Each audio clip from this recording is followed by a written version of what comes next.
how did it happen that you started playing Star Equestrian?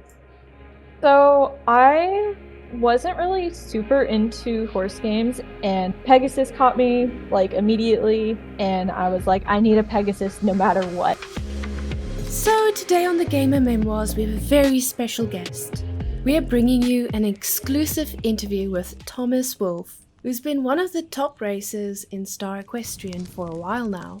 Okay, so did you get your Pegasus? I did. However, Oh, that's amazing.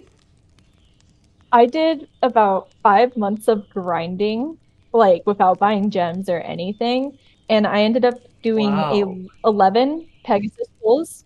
All of them were duds, no Pegasus, Wow. and then double gems came around, and I fell for it. I really wanted my Pegasus, so I just couldn't.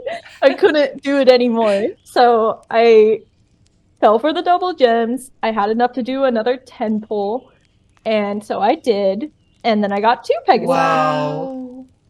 Wow, you got it was 2 more then. fun. Oh my gosh! Oh, congratulations. Oh, that is just awful having to do so many pulls. That is just really, and I understand because I still don't have a Pegasus. I've done 7 pulls already, 6 or 7, and I just refuse because it's such a lot of gems that you have to pay for it. I just said, okay, that's it. I'm not even going to try further. So yeah, that is just, maybe at one stage I will do it again, but at this point in time, no. But I'm so happy for you that you got to. That's amazing. I was genuinely so happy that like whatever money I spent to get those Pegasus, it wasn't even on my mind anymore. It was genuinely so like awesome. And then like literally not even, I want to say a month later, they released Pegasus breeding. And then all my friends who didn't have Pegasi, they all got one. And I was just like, well, my thunder lasted for a little bit. But it was really fun at the time.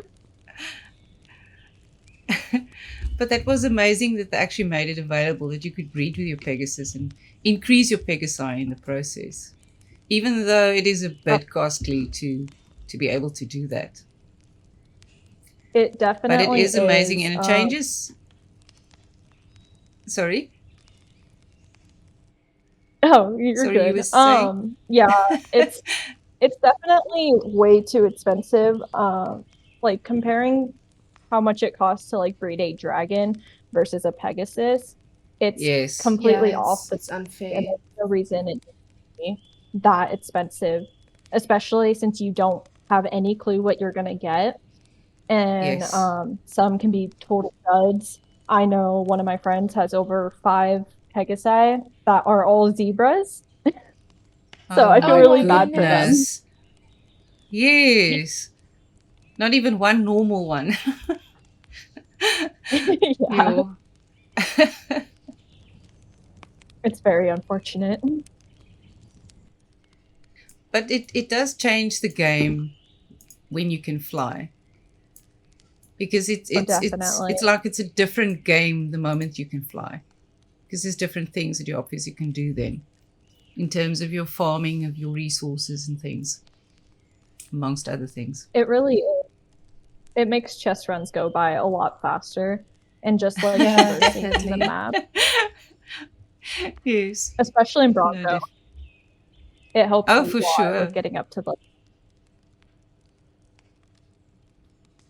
But it's great at least that there are chests now in Bronco, which has changed things a little bit, even though they're still far from ready from releasing.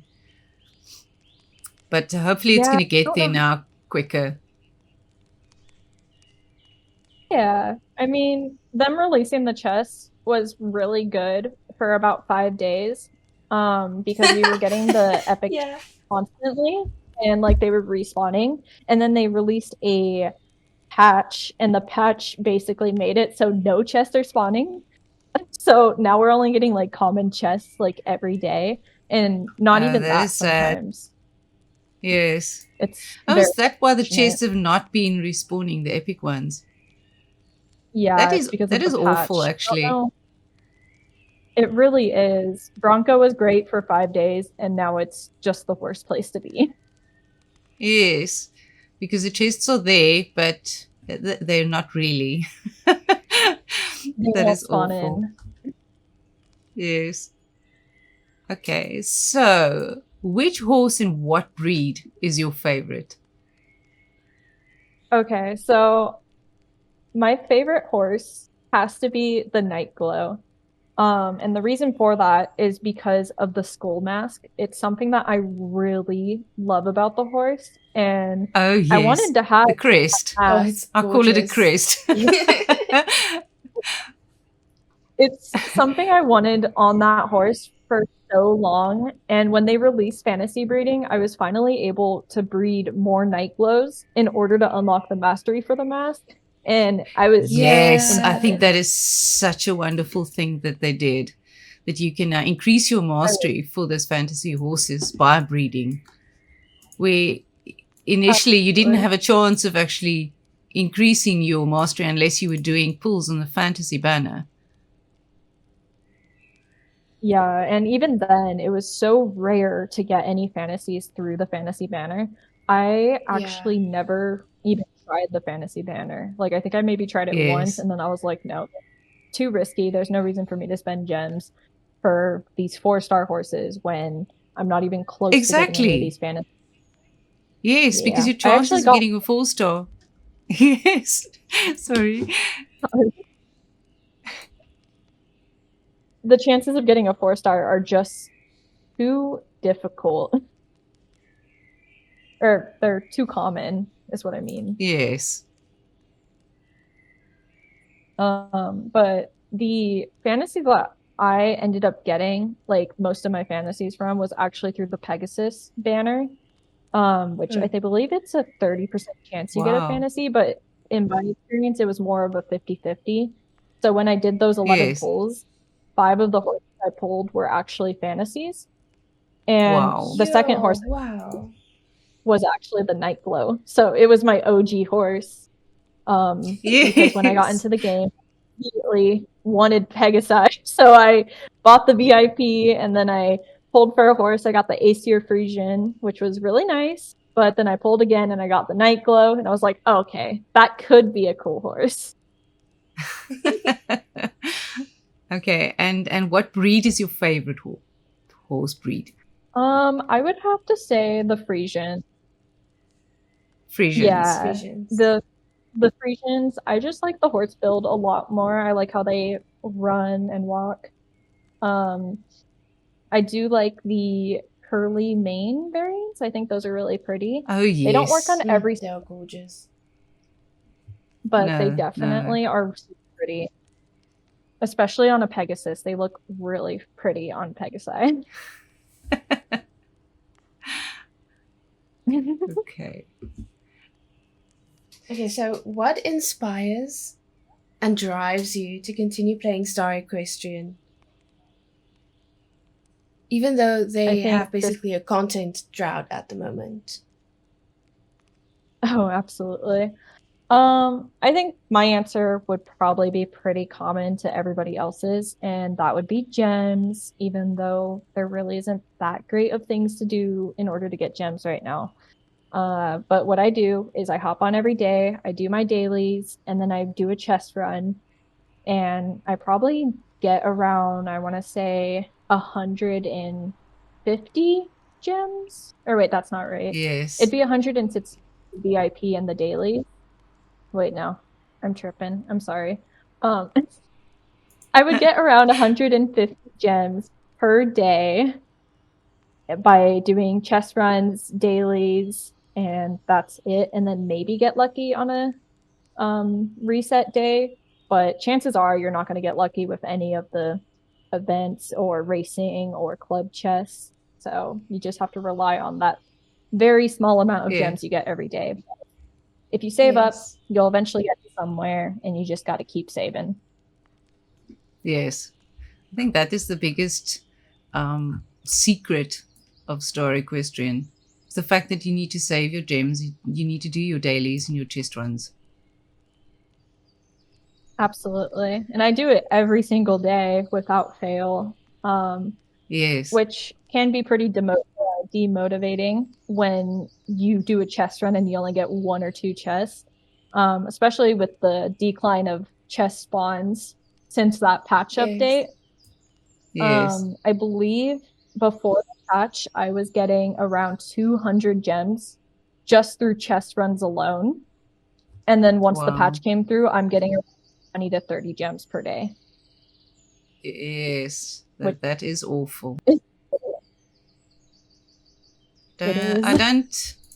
I don't really know why they did that, because it was like as if Foxy was trying to appease everybody with the fact that Bronco hasn't dropped yet, the full version of a Bronco.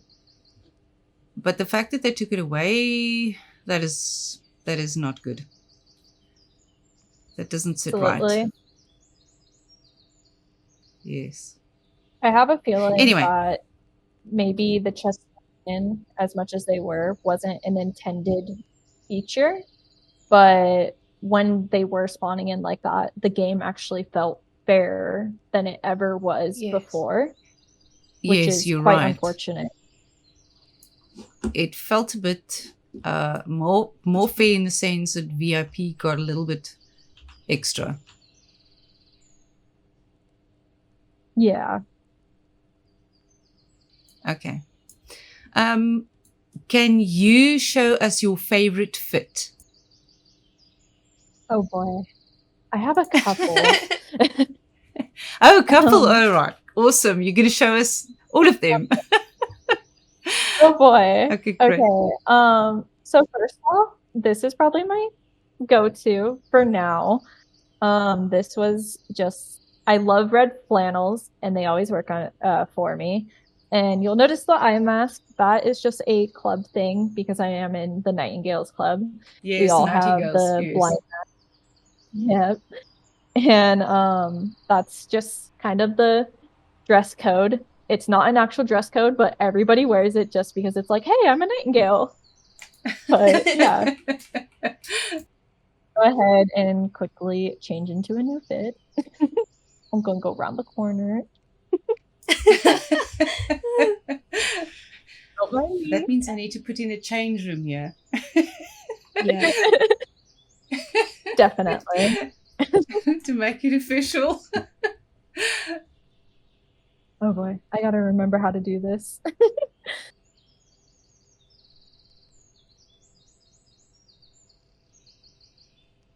You guys are gonna get the Halloween fit.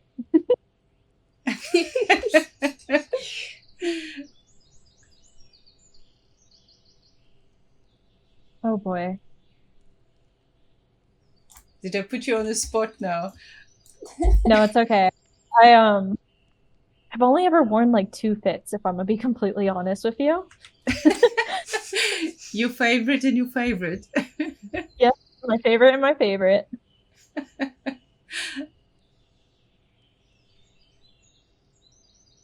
Okay.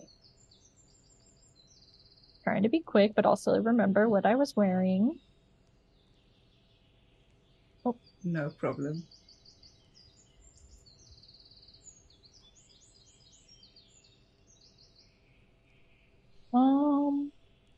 Oh, it was these ones. I couldn't remember which pants I was wearing. I found them. Okay, I'm ready. Are you guys ready? Okay. Okay. All right, we ready? Yes. We ready? So here is my Oh, Halloween. wow. Ooh.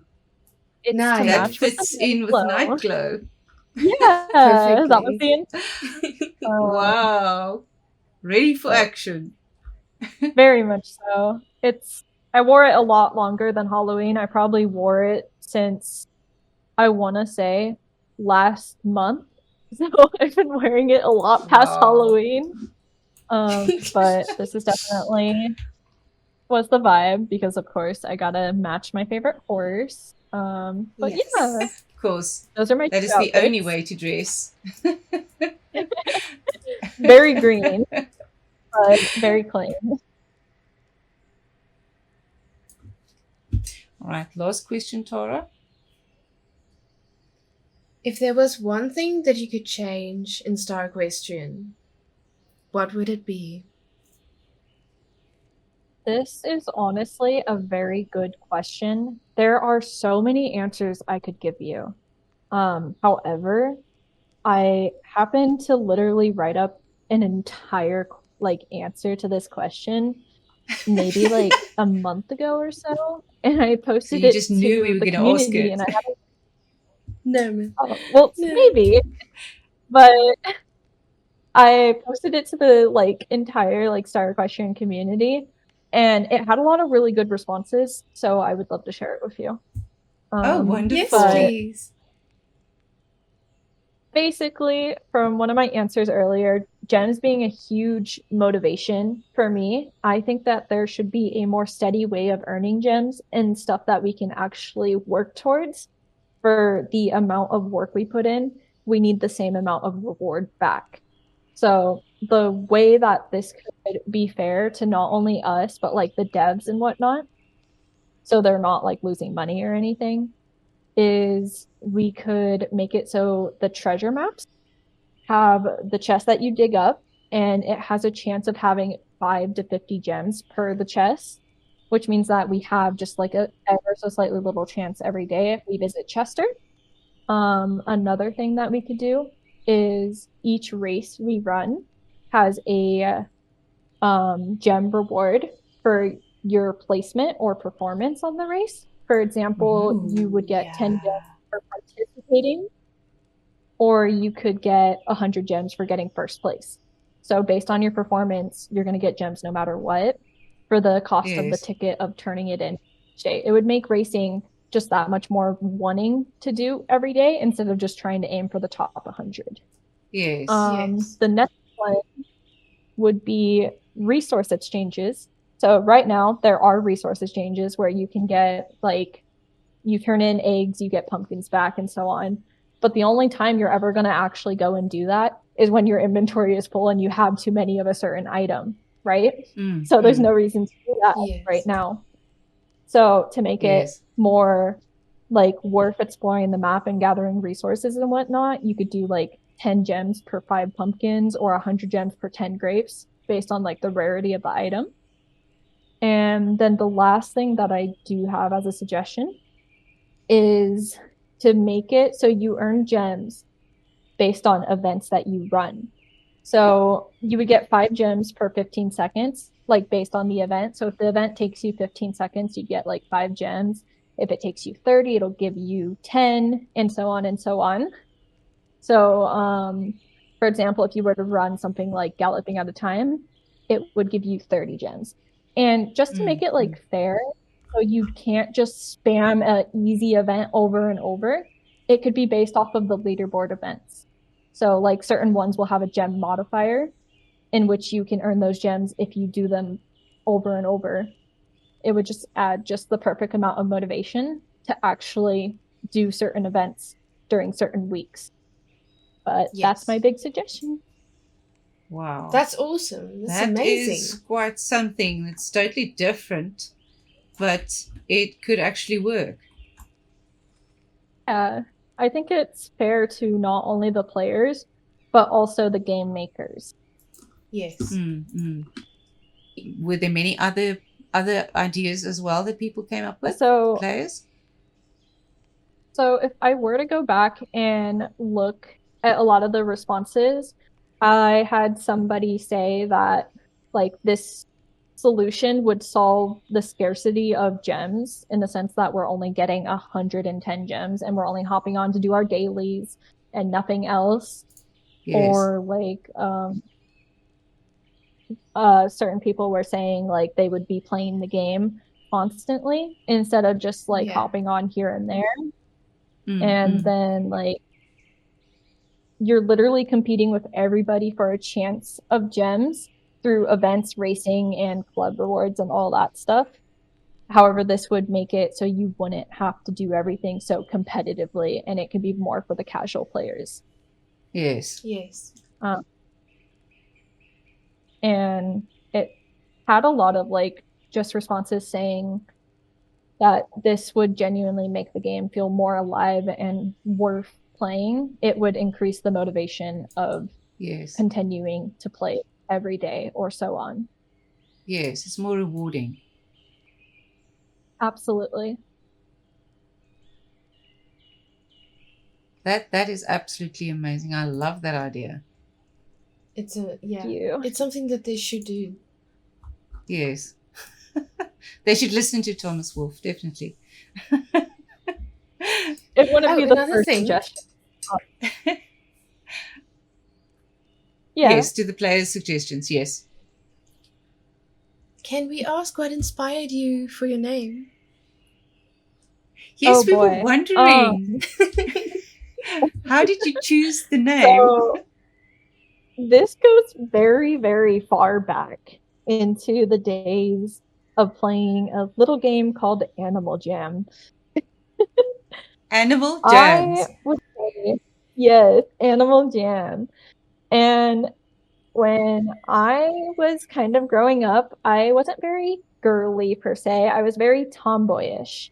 And so in that game, I made a username and it was like Tomboy. And everybody just shortened it and they're like, hey, Tom this, Tom that. And my character in that game was a wolf. So Tom Wolf. And it just grew on me. And so it became Tom Wolf. And I tried writing it in this game and it would not let me. It said, no, you're not allowed to be Tom. So I'm my Thomas goodness. Wolf now. It's a very silly story, but it's stuck. That's amazing. Very interesting story. Yeah, but fun.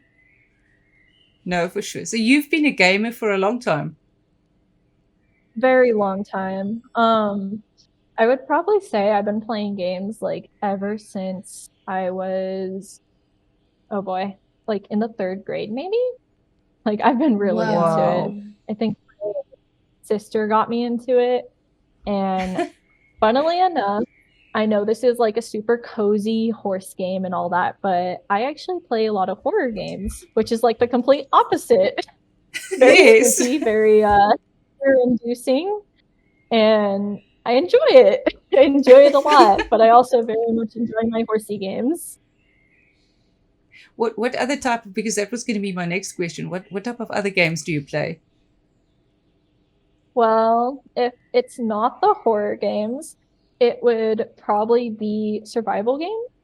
I did Okay. play some Red Dead, which I do love Red Dead. I have way too many hours in that game, which is risky also.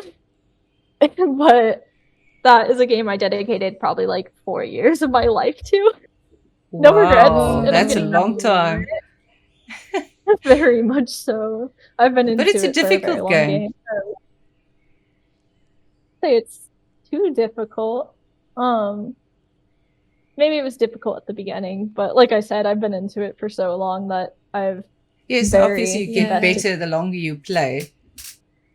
Absolutely. Definitely. But it's fun. I enjoy it. And other games that you've played or currently play? I am playing a new game called Kingdom Come Deliverance 2 right now. I was drawn okay. in because it has like really pretty horses, and it's actually pretty Wow. fun. It kind of reminds me of like a mixture between Skyrim and The Witcher, which are games I've also played in the past. Okay. But it's like choice open world, and I'm just getting into it. I'm probably about like an hour in, but I just started it today, and I'll probably play it Wow. later. Amazing. Cool. Yeah. Wonderful. Other than that, I think I have played Minecraft or oh boy, Labyrinth. Yeah, Labyrinth, that's a horror game. I can't remember what else. I've been playing a lot of Star Equestrian and Red Dead. I haven't really had time for other games right now. That's the thing. There's no in you get between. a bit, and especially with Red Dead as well, you get so drawn into the game and time goes past and you're working for a specific goal that before you realize that you've been online quite a few hours. Oh, absolutely. And it doesn't help when you have friends that are also so like into it, because it'll be you'll wake up in the morning, your friend will be on Red Dead, and you're like, hey, I'm gonna join. And then as soon as your friend hops off, another friend hops on, and then you're like, yeah, I'll keep playing. It's too late. It's a circle. At the end of the day, you're like, done nothing but Red Dead. It's so love it. No, absolutely. Wonderful. Very fun experience. Yes. But that's a nice element of gaming. It's also the social element of it. Absolutely. I don't think I would. Even be though as sometimes the invested in social Star- element is a lot more social than playing sometimes. Oh, absolutely. I feel like Star Equestrian has evolved into that, where there's not much like playing anymore, and you're just hopping on for your friends because you're like, hey, there's my friend, hi. And then I actually noticed, like, right before I joined Nightingales, I wasn't very social. I didn't really talk to anybody. I was just more or less playing the game to play it and get my Pegasi. And then when I joined Nightingales, I stopped playing more and I started talking more, and I was more on the social like aspect of everything. And then at a certain point I was like, okay, now let me continue doing my playing. And then all my like club mates were like, oh, well, if Tom's playing so hard, then we need to play so hard. So after that, everybody in Nightingale slowly evolved into tryhards that are racing every week, doing events every week. And I was just That like, is guys, we can awesome. chill out now. But no, we have a lot of reputation in that department of, oh boy, here are the Nightingales again. But it's really fun, and it was definitely a period of time I enjoyed. But yeah. Amazing. What other questions have we got, Tara? I think we asked all of them, did we? Okay. Thank you much for spending time with us. Yes, thank you, Thomas. We enjoyed it immensely to chat to you. And I'm sure we can chat still the whole day. Absolutely. Thank you so much for inviting me. I really enjoyed this. Watch out for the next video in this series, where we will be showcasing her favorite horses and also some glorious flourished fantasies. And anyway, see you next time. Bye-bye! Bye!